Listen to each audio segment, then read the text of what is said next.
Let us go to the last topic, that is on chemical security. Now, this is an aspect, which somehow in our country is very badly neglected. Okay, everybody talks about safety, but not enough on security. And what I found is that people today have become as obsessed about security as about safety. Laboratory safety means keeping people safe from chemicals. And what is laboratory security? Right, keeping chemicals safe from people. Okay? Chemicals are inanimate objects. They don't have life. They are not crooks. But they can be disastrous. Who are the crooks? The people. So I need to keep the chemicals safe from people. That is chemical security. Everybody is clear? I am not saying all of you are crooks. But there could be some. Nobody can deny. 99.99% of people are good people. But there could be one or two dangerous people. It can always be there. It is not an illusion that chemicals have not been used for harm. Chemicals have been used for disastrous consequences, starting from World War I. And a person as great as Fritz Haber, who invented the greatest process, the nitrogen fixation, has been accused of indulging in chemical warfare. He let out chlorine gas on innocent people. Okay? Fritz Haber. So, don't think that it can't happen. And it happens all the time. There is a concern even today that whether the coronavirus may have been released by a laboratory. Yeah? There's a lot of talk that it could be that has happened. Now, what we had is an organization which is known as OPCW. This is the organization, world body, which is responsible for prohibition of chemical weapons. In fact, this person who was the previous Director General visited ICT in 2015. We had invited him and he gave a talk here, and he and his organization had won the Nobel Prize for Peace because of the leadership role that they played in dismantling chemical weapons. All right. So this is a huge area. Okay. And you need to understand and you need to be very careful.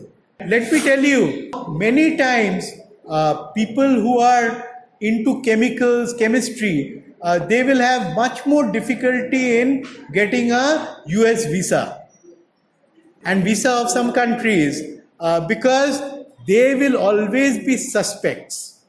Could they be troublesome people? Okay? And they know too much about chemicals. And so the kind of scrutiny that those visas will go through will be much higher. Just keep these things in mind. In India, under the same body, we have the National Authority of Chemical Weapons Convention. These are the people who are supposed to make and give assurances on behalf of the country that we are not doing anything unsafe. We are not involved in chemical warfare. We are not illegally producing chemical weapons. All of this assurance has to be given. Now let us understand what are the rules, and all of you must know the rules. Because you cannot say, I did not know the rule. That's not allowed. Okay? And it is as bad. If you did not know the rule or knew the rule, it doesn't make any difference. You were supposed to know the rule. Okay? So let us try and understand what are the rules. The convention distinguishes three classes of controlled substances, which can either be used as weapons themselves or used in the manufacture of weapons. The classification is based on the quantities of the substance produced commercially for legitimate purposes. Each class is split into part A, which are chemicals that can be used directly, and part B, which are chemicals used in the manufacture of weapons. That means they are intermediates. Okay? Separate from the precursors, the convention defines toxic chemicals as any chemical which through its chemical action on life processes can cause death, temporary incapacitation or permanent harm to humans or animals, like methyl isocyanate. Okay, what we saw. So let us see what is Schedule 1. Chemicals under this schedule have few or no uses outside chemical weapons. So there is absolutely no excuse for any of us to be making such a chemical, because it does not have any known use other than as a chemical weapon.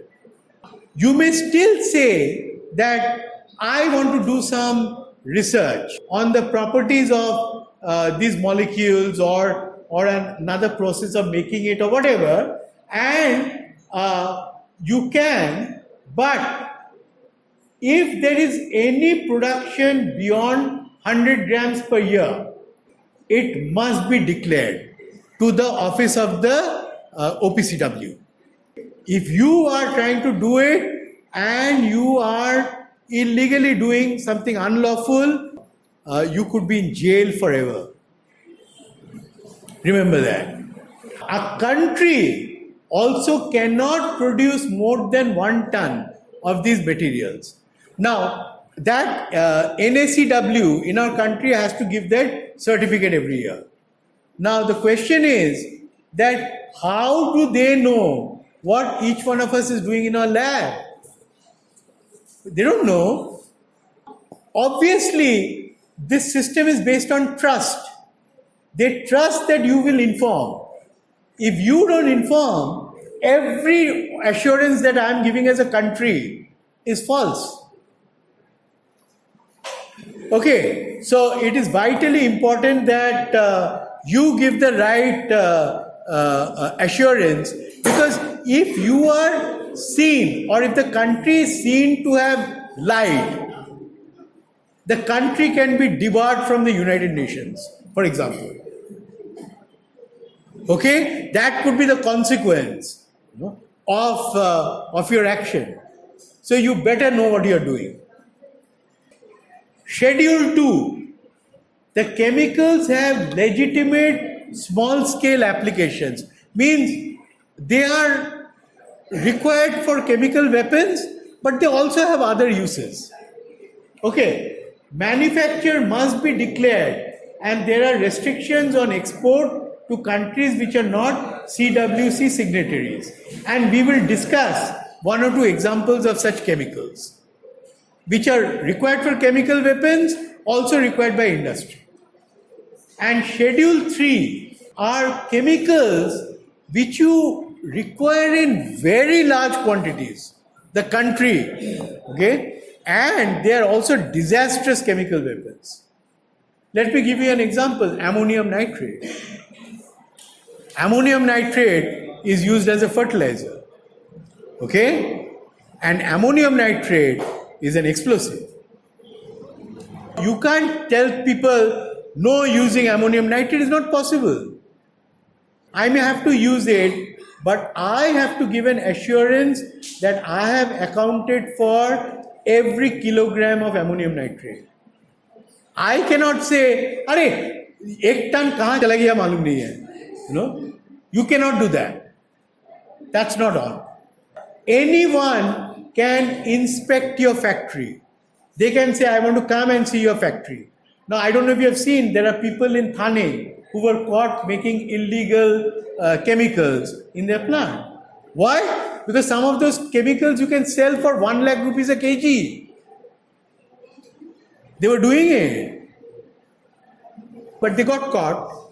And remember, if you catch or suspect anyone of doing something, please do not, like you are signing for your friend who didn't turn up for class, and you think that you are being a Mr. or Mrs. Nice or Miss Nice by not disclosing that that person is into suspicious behavior. That's wrong.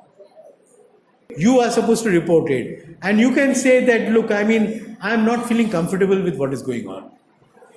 There's something very fishy about this. Is it clear? Now let us quickly go through some of these chemical weapons, and you can see, like in World War I, something like 250,000 people were killed with chemical weapons. It's unreal. Okay, so most important, or some of them, one is tear gas, which the police normally will use. If they are trying to control a riot, rioting mob, they will use tear gas. And these are the sorts of chemicals, with which I can make tear gas. Many of these are actually not that complicated to make. They're quite simple to make. Remember that. And so you must be very particular that is anyone misusing the lab for wrong things. Let us look at nerve agents. Many of these organophosphate pesticides, I can use their nerve agents. You can see the molecules, they're not that complicated to look at.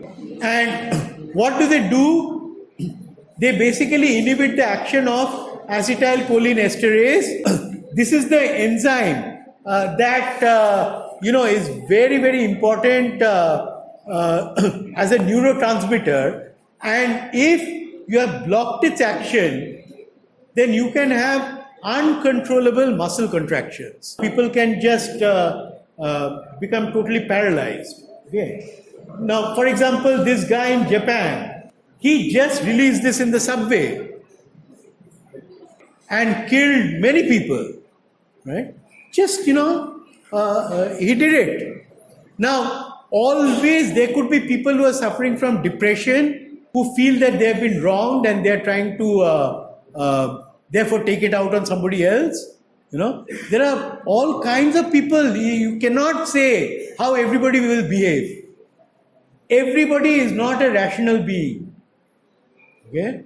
And so, there are people who will take out their revenge on others, and there are others who will be so depressed that they'll go and commit suicide. So you have all kinds of people in the world.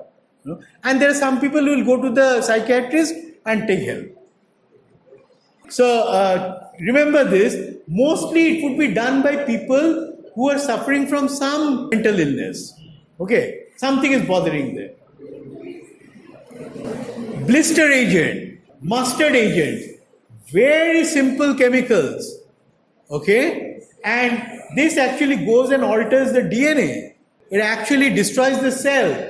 And it's called a blister agent because you will develop this kind of blister. And imagine if you've inhaled it and it goes into your lung, your entire lung will become blistered and you explode. You'll die. Some of the things have got an obnoxious smell, but there are many chemical weapons which do not even have a smell. Okay, so you have to be extremely careful. Okay, choking agents which will make you choke to death. Chlorine, ammonia, methyl isocyanate. What happened in Bhopal? They are all choking agents. And for example, Iraq war, they were using a lot of this stuff in the battlefield. Blood agents, things like cyanide, which we know about. The number of disasters that have happened with cyanide are mind-boggling, and you would never expect. There was one person who would go to the supermarkets and there's a very common tablet called Tylenol. like our aniline. And the guy opened up the bottle, took out the thing, and they were capsules. Took out the, or mixed a little bit of cyanide inside that Tylenol. Many people died, okay, and it took a long time to figure out that it's all coming from these Tylenol bottles, and because somebody had mixed cyanide. Or this person, Jim Jones, he was a cult person, and he had a massive following, and so people who blindly believe all these gurus and cult people, etc. So he would tell people that, let me see how much faith you have in me. And, he would pass around and he would say, I'm giving all of you an orange drink and this is cyanide. And I want to see how loyal you are to me. And if you're loyal to me, you'll drink it. Okay? And many people would drink it. Okay? And they would not die because he didn't put any cyanide. Okay? But he was testing out their loyalty. But one day, the police were after him and they were going to catch him. And he actually gave everybody cyanide. And, 918 people drank it and died. Can you believe that? That is called blind following. Okay. And, mass suicide, it was one of the worst cases of suicide ever done with cyanide. Now, these are very important to make a note of, and I told you, these are dual-use chemicals. Okay? So, you could do a lot of harm with these chemicals, but these chemicals are also required by industry. Okay? So, let us see some of them, like pseudoephedrine. I can make an illegal drug out of it, or I can use it as a medicine. HCN, I need cyanide for gold recovery, for mining. I can use HCN as a poison. HCN is even worse than potassium cyanide. Okay? I can use ammonium nitrate as an explosive, or I can use it for fertilizer and mining. So these are all examples of dual-use chemicals. You can't prevent them, but you need to control them. Is that clear? And then, there are things like rat poison. Okay? So the number of people who have been killed by things like rat poison, you just make people, either you commit suicide or you eat it or drink it. Okay? Now, it's not just about chemicals. There are dual-use plants. That's what these Thane guys were doing. Slyly in the same vessels, they were doing illegal activities. So I can, what do I need? I need a reactor, I need a distillation setup, I need heating setup. All of those things I'll have in any reactor. And if I want to do illegal stuff with it, I can.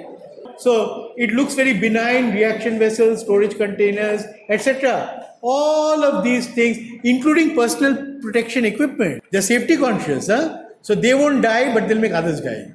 Okay? They will manufacture it with safety. Okay? But they'll kill you. So it's not just about chemicals, it's also about equipment. Okay? Or you can have, you could have chemicals which by themselves are quite safe, but I can make a very dangerous chemical out of it. For example, if I take acetone, hydrogen peroxide and acid, I can make this acetone trimer. This is a dangerous, real bad explosive. So many times you may not get caught. You may not even get caught at the airport or some places. And people could be assembling it while flying. So, all these kinds of things can happen. Is everybody clear about chemical weapons and what are all your responsibilities? Okay. Now, let me try to quickly tell you why chemical security is so important, and some examples which I hope will convince you. If you go to any of the top funding agencies today, there will be huge things written about risk to laboratory security, theft, diversion of mission critical equipment, threats from activist groups, intentional release, okay, sabotage or vandalism, etc., etc. And so if I am funding a project, I want to make sure that it's going into safe hands.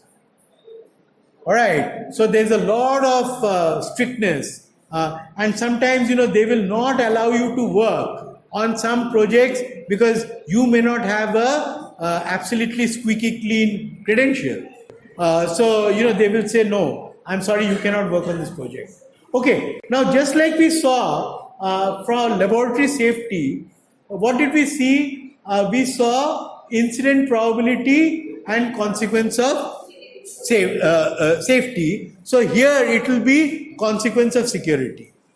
Okay, so let us see what is a high risk situation as far as security is concerned.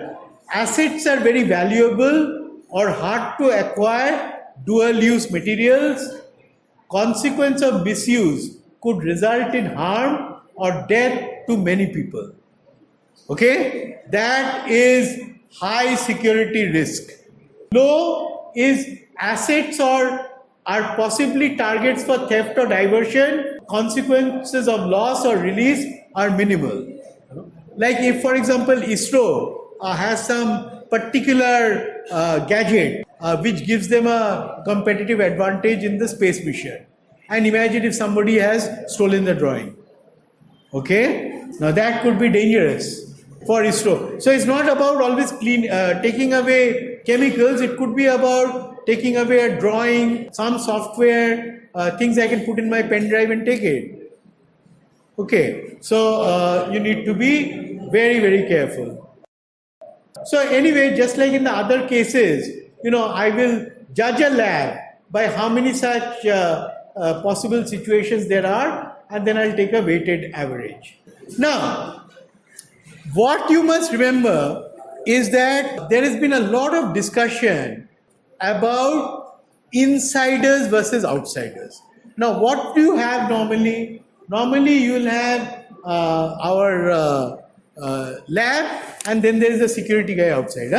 What is that guy trying to do? Trying to prevent outsiders from coming in. I mean, outsiders who are not part of ICT. And there are plenty of crooks. In fact, there are all types of crooks who come in. One guy will say, my mother needs an operation and I need desperately 5,000 rupees, and takes away money from all the faculty. We have had such situations. And there will be all kinds of crooks. Okay. And there could be people who are coming and trying to steal some cyanide or something. But what people have found is that there is more danger from people who are inside an organization than outside. This is the general experience. Okay. And why is that? Let us try and understand. Insiders have access to the facility and building. They know where all chemicals are stored. Insiders can wait for an opportune time. I don't have to do it now. Whereas if I am entering the lab now, I'll have to do it now. But that person will say, "ठीक है, too many people now, let me wait for a quiet time." Insiders have knowledge of facility operations and security systems. Insiders have relevant technical skills and know how to covertly remove the desired biological reagent. So, all the safety precautions that need to be taken. What is there. Okay? So, insiders have the opportunity. Insiders have the means. What insiders don't have most of the time is they don't have a motive. So I won't do it simply because I don't have any motive. Why should I do it? But if I wanted to do it, it's very difficult to stop me. Agreed? Not so easy to stop an insider. Now let us look at outsider. Outsider can probably also get those things from somewhere else. Can buy it. Outsiders don't have authorized access, so they can get caught. Outsiders have very limited knowledge about your facility. Outsiders will not know exactly where the desired chemical is stored. But if outsiders are colluding with insiders, then of course things become easy. It's not so difficult. Okay, and that is a very likely scenario in many cases, a collusion between insider and outsider. So opportunity is significantly less for an outsider, means are also typically less, and motive, well, outsider may have a motive, that could be the one reason why they would do all this. Okay, now let us try and understand some deadly situations that have happened with insiders, just so that you know that I'm talking for real. Okay, I'm not talking imaginary stuff. This guy, this is part of the Lufthansa Airlines, German wings, and his name was Andreas Lubitz, a very smart guy, young person, 30 some years old, and he had a spotless record. Okay, and one day, what he did was that he was flying the plane along with his pilot. He was the co-pilot, I think. Okay, and pilot had to go to the toilet. Okay, pilot went to the toilet. Now, after the 9/11 incident, it became, when all those people went into the cockpit, right? And then they were basically flying the plane and crashed into the World Trade Center.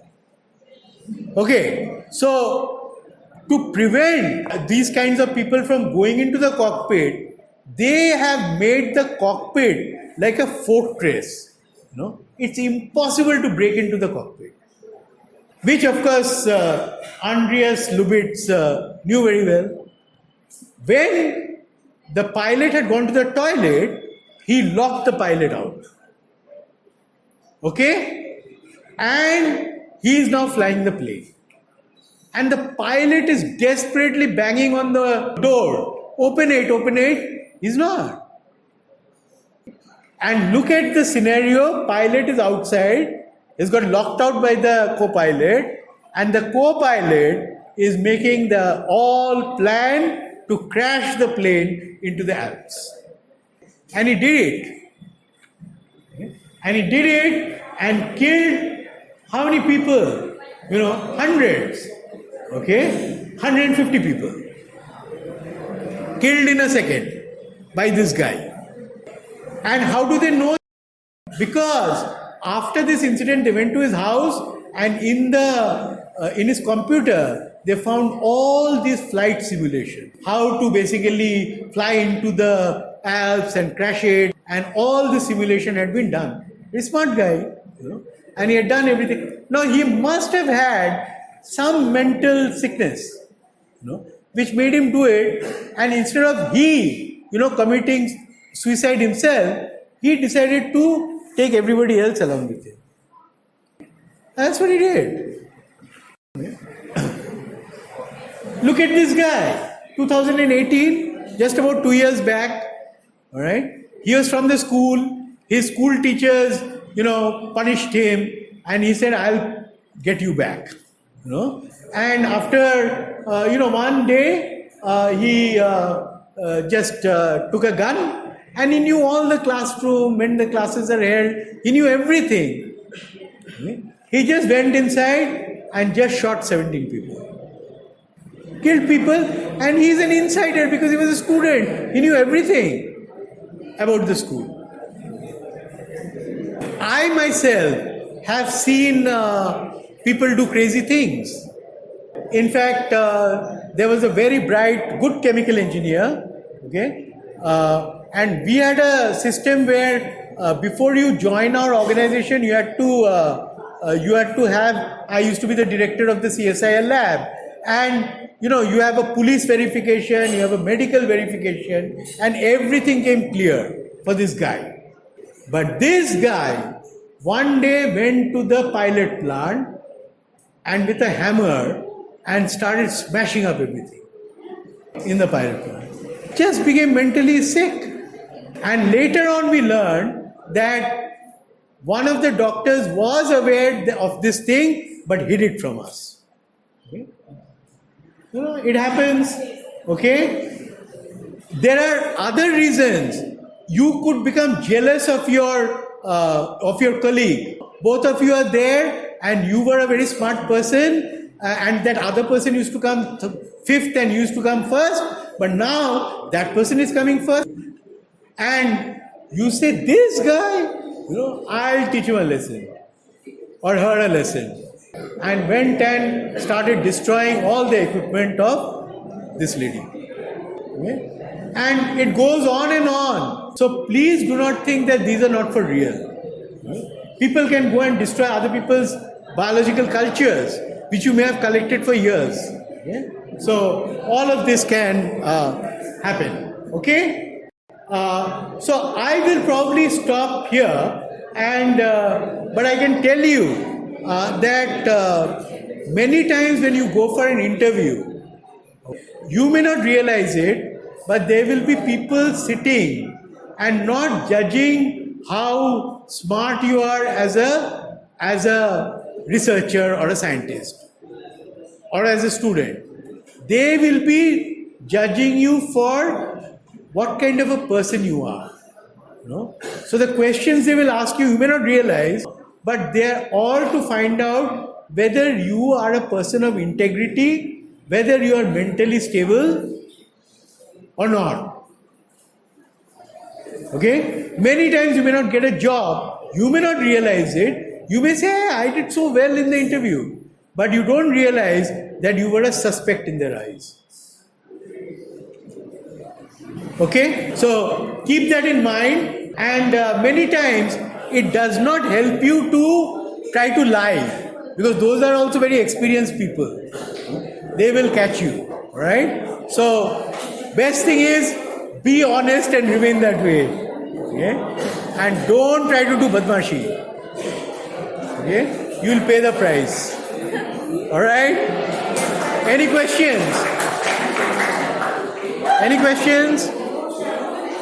All clear? Okay, can I have the attendance with the right names? Where you have ticked was the first one, right? And ticked means that you were present. Now you can see, right? In the first page, 1, 2, 3, 4, 5, 6, 7, 8. 8 signatures, 2 ticks. That means you signed for 6 other people. Alright? Not very hard to catch, right? And usually if you're smart, you will catch like a fisherman does. Fisherman doesn't catch one fish at a time. Fisherman puts the full net and catches everybody.